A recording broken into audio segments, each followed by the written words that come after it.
é bom pra mim, é onde eu quiser estar. A estrela ainda brilha, ela é quem vai me guiar.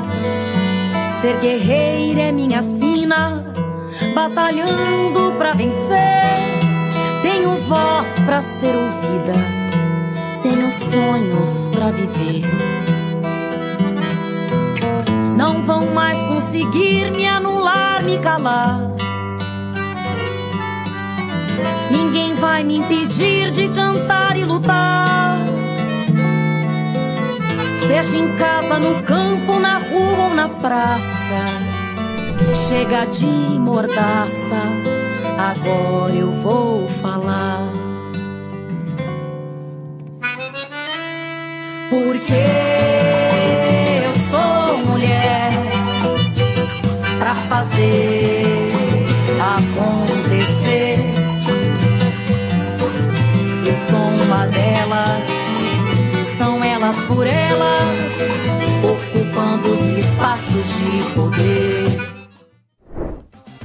Nesta terça-feira, recebemos no TV Elas por Elas Formação a deputada federal pelo PT de São Paulo, Juliana Cardoso, que vai falar sobre o lugar dos povos originários na retomada política.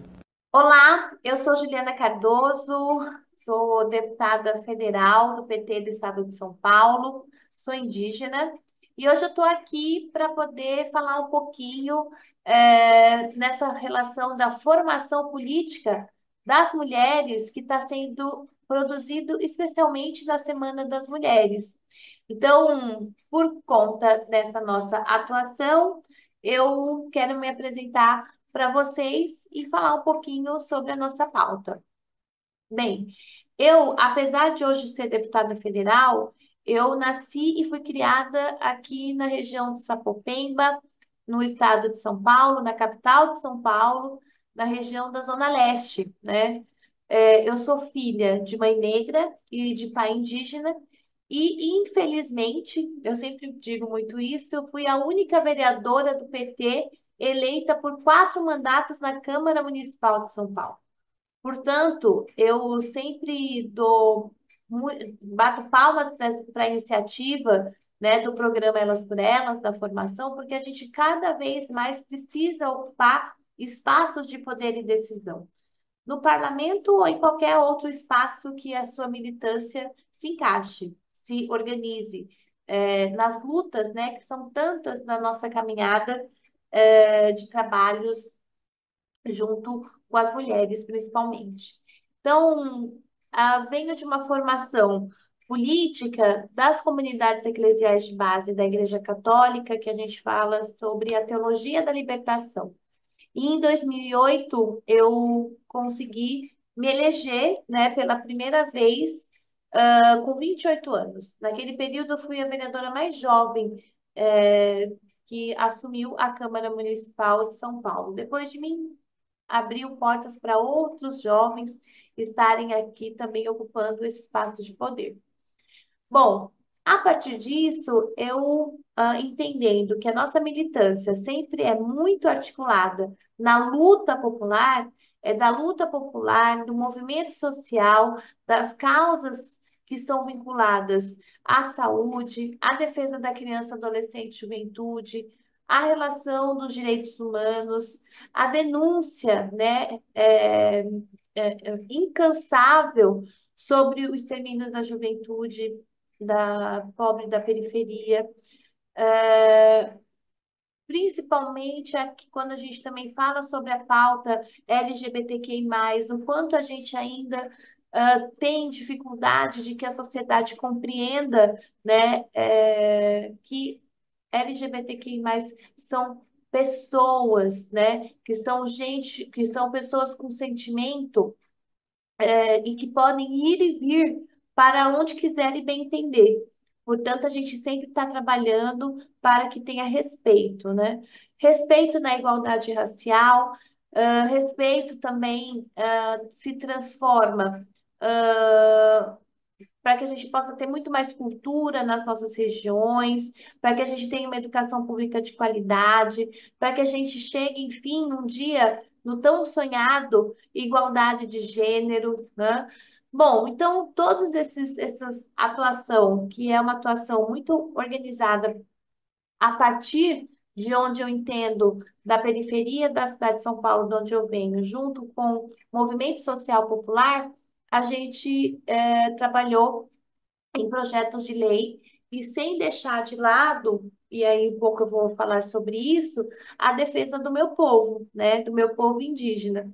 E hoje, na Câmara Federal, eu me elegi com 125 mil votos e, volto a dizer, infelizmente, a única mulher da bancada do PT do estado de São Paulo, porque nós somos em 513 deputados, sendo que nós estamos hoje em 93 mulheres, né, de vários partidos, mas no estado de São Paulo, a gente ainda tem uma longa caminhada para poder ter mais mulheres, tanto como as deputadas federais no estado, deputadas estaduais, a gente tem uma bancada muito bacana, né? E também avançar para ter muita participação das mulheres na política nas câmaras municipais. Hoje, na Câmara Federal, eu faço parte de algumas comissões, né? Faço parte da Comissão de Saúde, da Comissão de Mulheres, da Comissão de Povos Originários e Amazônia e da Comissão de Comunicação. Então, vocês podem estar acompanhando, né? Não só a mim enquanto mandato, mas diversos outros mandatos de mulheres de esquerda e feministas.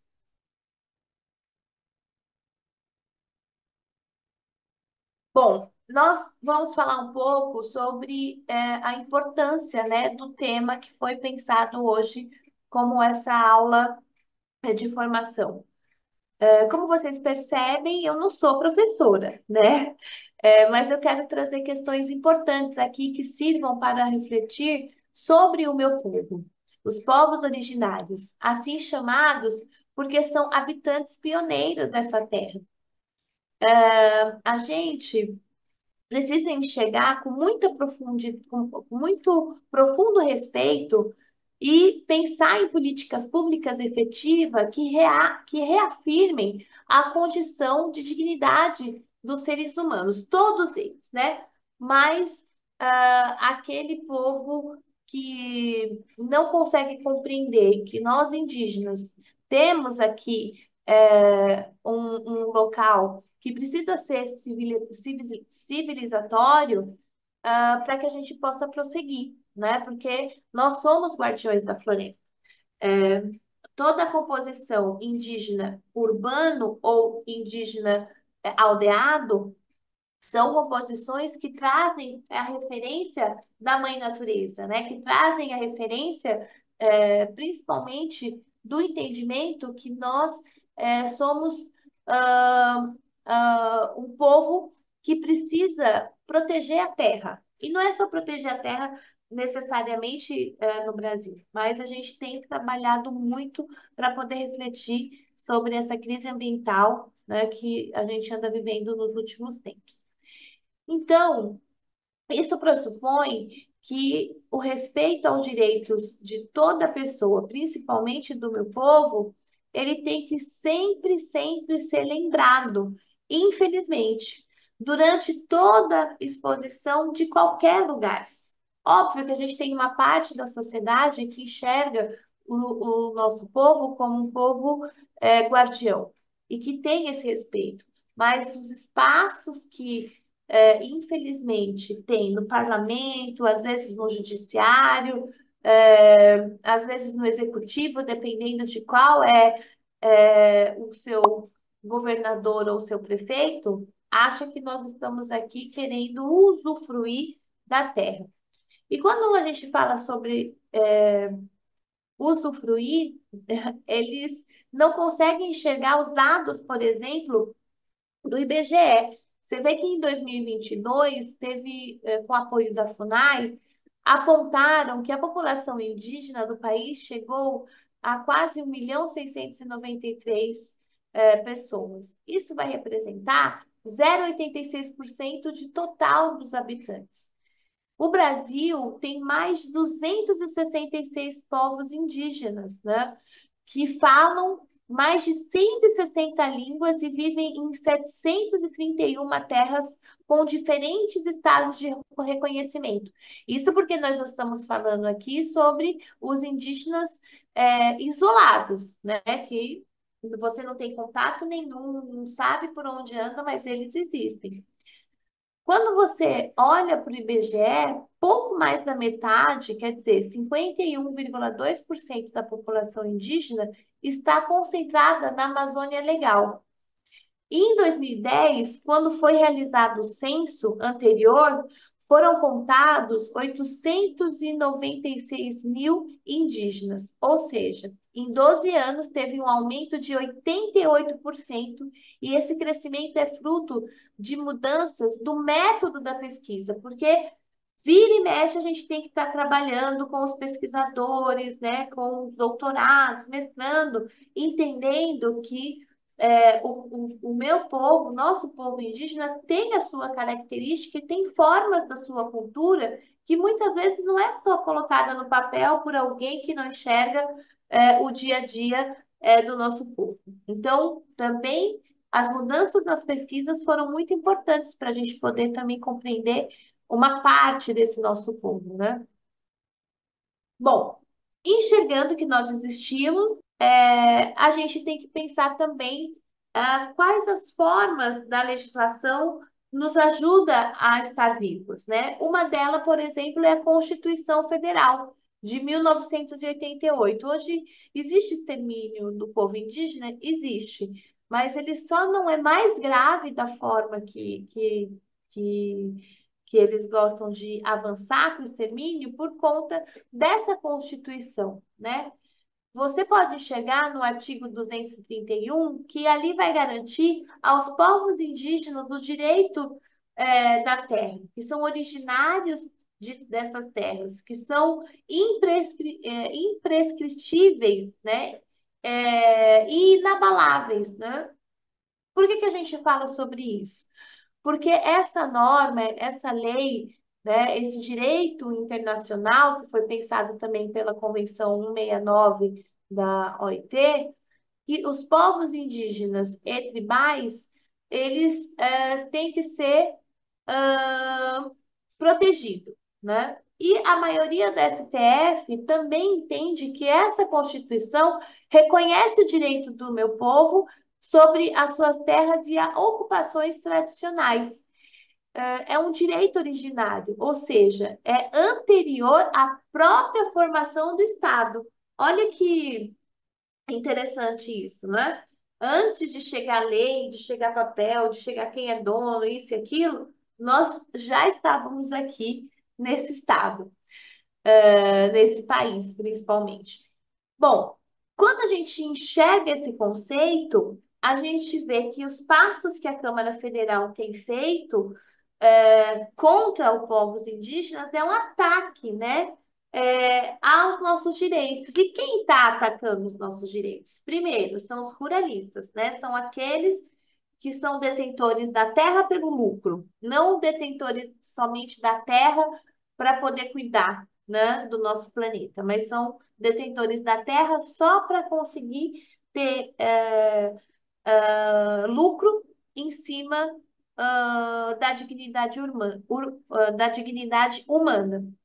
Bom, os congressistas pegam esse setor ruralista e trazem para a Câmara Federal e para o Senado um projeto de lei que chama Marco Temporal, que estão ligados diretamente a esse agronegócio, que é um agronegócio que atua muito na relação de contaminação da terra, de veneno nos nossos alimentos, de transgênico, né? Você pode perceber que no decorrer de um período próximo, né, a alimentação nossa, ela não tem sido tão saudável como antigamente. Então, o que que significa o marco temporal? Qual é a definição do marco temporal? Ela é uma tese jurídica segundo o qual o povo indígena tem o direito de ocupar as terras apenas que tem o direito de ocupar essas terras a partir de outubro de 1988, que é a data da promulgação da Constituição. Ou seja, eles resumiram que todos os espaços dos povos indígenas que seriam a partir da Constituição, isso pode ser a definição da terra dele. Comprovado, né, gente? Porque eles querem comprovação no papel. E aí, isso não cabe, né, na nossa, no dia a dia, na vida dos povos indígenas que estão espalhados por todos os espaços do Brasil, urbano, aldeados e aqueles que estão isolados. E onde surgiu essa tese? Bom, surgiu em 2009, com parecer do Advocacia Geral da União sobre a demarcação de reserva da Raposa Serra do Sol, lá em Roraima. Quando esse critério foi usado, isso deu um problemão, porque em 2003 foi criada a terra indígena num espaço ali em Santa Catarina, Ibirama, a terra indígena Ibirama foi junto também com os indígenas ali daquela região, eles disputavam com os agricultores esse espaço da terra, porque o povo indígena os indígenas Xhokhlen e os indígenas Ibirama, eles já diziam para os agricultores de Santa Catarina que eles estavam lá há muito tempo, bem antes da Constituição Federal. Bom, isso foi requerido pelo o governador naquela época de Santa Catarina para o STF. Quando essa decisão sobre o caso de Santa Catarina firmou esse entendimento do STF, que não validou no ano passado ao marco temporal e a Constituição de todo o país, afetou mais de 80 casos semelhantes e mais de 300 processos de demarcação de terra que estavam pendentes. Olha a confusão de um Estado que fez com todo o Brasil. Então, quando a gente fala sobre o Congresso Nacional, o Congresso fez essa legislação do marco temporal, tirando vários direitos dos povos indígenas. Só que ainda bem que nós temos um governo, né, com o presidente Lula, que enxerga a importância do meu povo. E aí ele veta trechos que batiam diretamente na vida dos povos indígenas. Então, isso aconteceu recentemente, né? Porém, o Congresso volta novamente com esse projeto do marco temporal para a Câmara Federal e para o Senado, e aí eles conseguem derrubar o veto do presidente. Isso é um retrocesso, né? Essa lei só admite a demarcação das terras indígenas a partir de 5 de outubro de 88, como eu falei para vocês. Isso é uma polêmica, né, que continua desde o período que esse projeto de lei foi sancionado e depois tirado os vetos do presidente, foi vetado os trechos pelo presidente Lula e volta para a Câmara Federal. E o Supremo, onde fica nisso? O Supremo também já havia derrotado essa tese do marco temporal em outubro. Mesmo assim, a Câmara e o Senado aprovaram a retomada dessa tese por meio dessa legislação. Se os senhores e senhoras que estão aqui, votando nesse projeto de lei 490, achando que estão fazendo a defesa dos brasileiros ou da relação econômica, vocês estão indo na contramão do que o clima, o mundo, nacional e internacionalmente está dizendo hoje. Ou a gente caminha para poder pensar uma economia que caiba a relação ambiental, que caiba o nosso povo, que caiba as nossas culturas, ou a gente vai viver num processo tão difícil quanto foi o processo do Covid. Sabe por quê? Porque mexeram na Mãe Terra. Porque mexeram e exploraram as nossas faunas, a flora, a Mata Atlântica, o clima. Se vocês continuarem dessa forma, nem a chuva vai chegar aos lugares que precisam chegar. Não é mexendo com os povos isolados, mexendo com principalmente a nossa atuação de ter ali o isolamento do nosso povo, que vão avançar de ter tanto lucro. Ao contrário, já se diz em outros tempos, quanto mais você avança na Mãe Terra, mais a vida humana vai se desgastando e vai morrendo. Pensem, senhoras e senhores deputados, que hoje estão aqui para poder votar nessa PEC 490. Vamos junto, retirar esse projeto e pensar em um projeto que vai avançar com a qualidade, com a forma de a gente trabalhar com os nossos povos indígenas, mas acima de tudo sobre o nosso clima. E a consequência disso a consequência disso, a gente já vem sentindo na pele, né, essa crise ambiental que a gente vive, né, a falta do entendimento do ser humano de que essas relações ambientais vai bater diretamente na vida do nosso povo indígena, sim, mas ele também vai bater diretamente na vida do ser humano, de qualquer pessoa, de qualquer idade, de todas as classes sociais, né? Não vai sobrar terra sobre terra, ou pedra sobre pedra, não vai sobrar pedra sobre pedra. Por que eu falo isso para vocês? Vocês acham que a relação da pandemia, ela foi muito difícil, né? A gente teve uma pandemia do Covid, que a gente não soube lidar com essa pandemia no início, porque nós não tínhamos vacina para isso. E se a gente não der um break nessa avalanche, né, de desmatamento que tem acontecido ainda no Brasil, infelizmente o Covid vai ser muito pequeno no que pode vir a acontecer, né, com a nossa sociedade. Então, o marco temporal, ele precisa ser revogado, essa legislação, tá certo? Ela precisa ser modificada o quanto antes, para que a gente consiga ter de verdade o entendimento por que é que o nosso povo é guardião da floresta. Bom, então, eu sei que aparentemente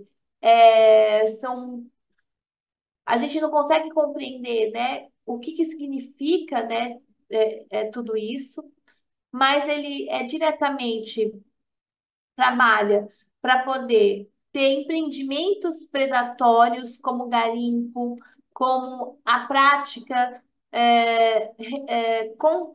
prática constante de inviabilizar as demarcações que foram totalmente paralisadas no governo Bolsonaro e que começa agora com o governo Lula.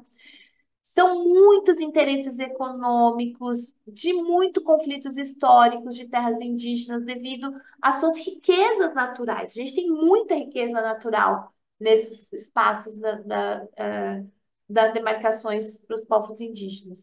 Então, o fato que vem desde a invasão dos portugueses aqui no Brasil em 1500, quando os navegadores estavam atrás das riquezas como o pau-brasil, como a borracha, como o ouro, isso ainda se reproduz insistidamente.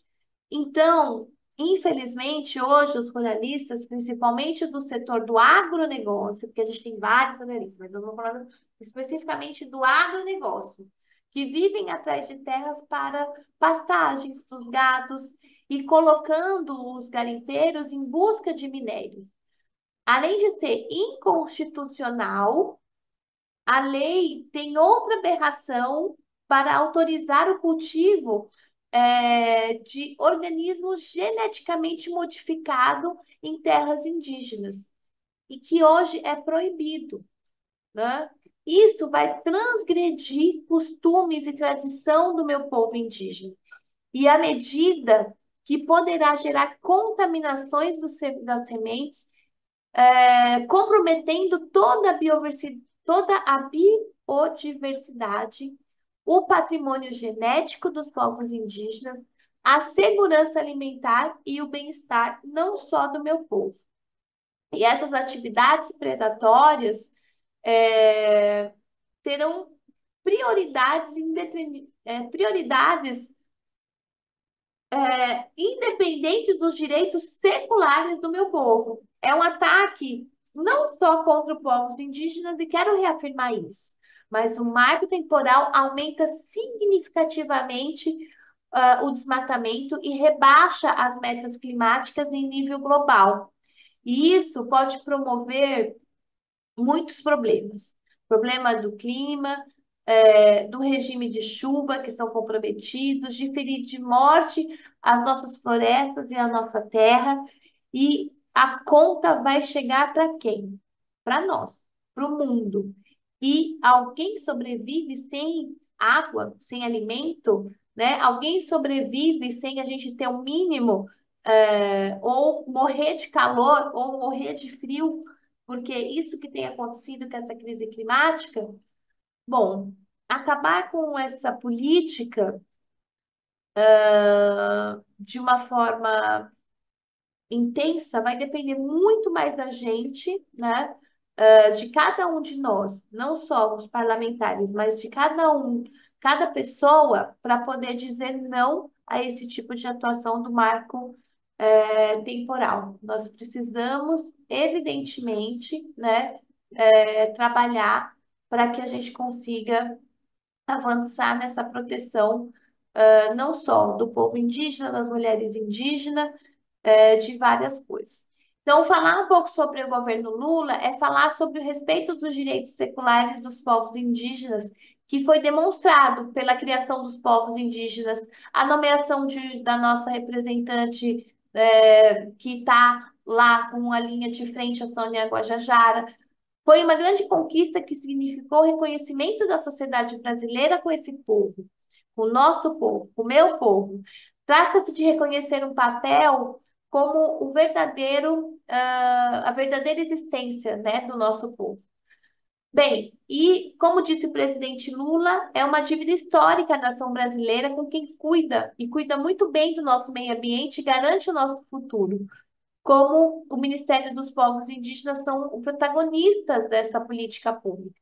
O PL, que eu apresentei recentemente também, sobre a mulher indígena, vai também ajudar dentro dessas políticas públicas, né?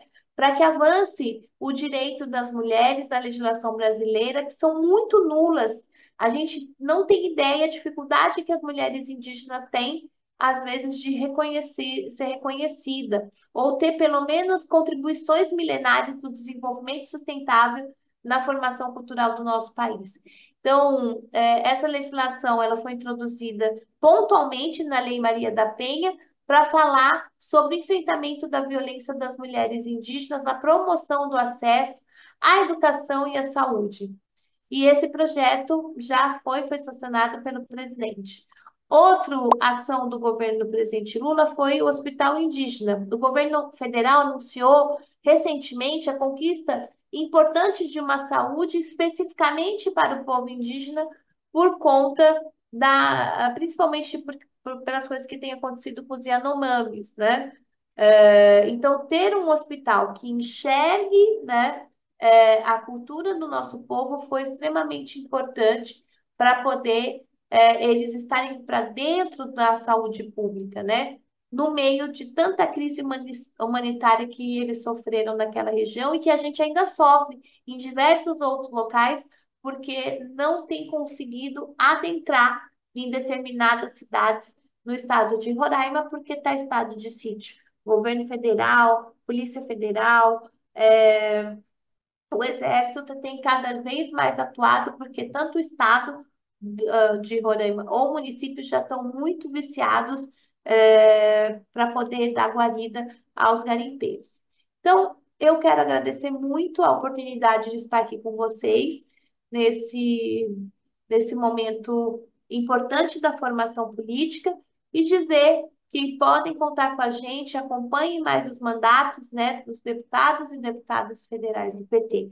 Vocês vão nos ajudando muito a conseguir construir políticas públicas e anunciar para as pessoas que nós temos lado. E esse lado é do povo, e esse lado, com certeza, é do meu povo indígena. Obrigada. Por hoje é isso, anote na sua agenda que amanhã tem mais. Fique ligada e não perca os próximos temas do TV Elas por Elas Formação, que é de segunda a sexta-feira, sempre às 4 horas da tarde, aqui na TV PT. Reveja esta e outras aulas na playlist TV Elas por Elas Formação, no canal da TV PT no YouTube ou em formato de podcast no Spotify.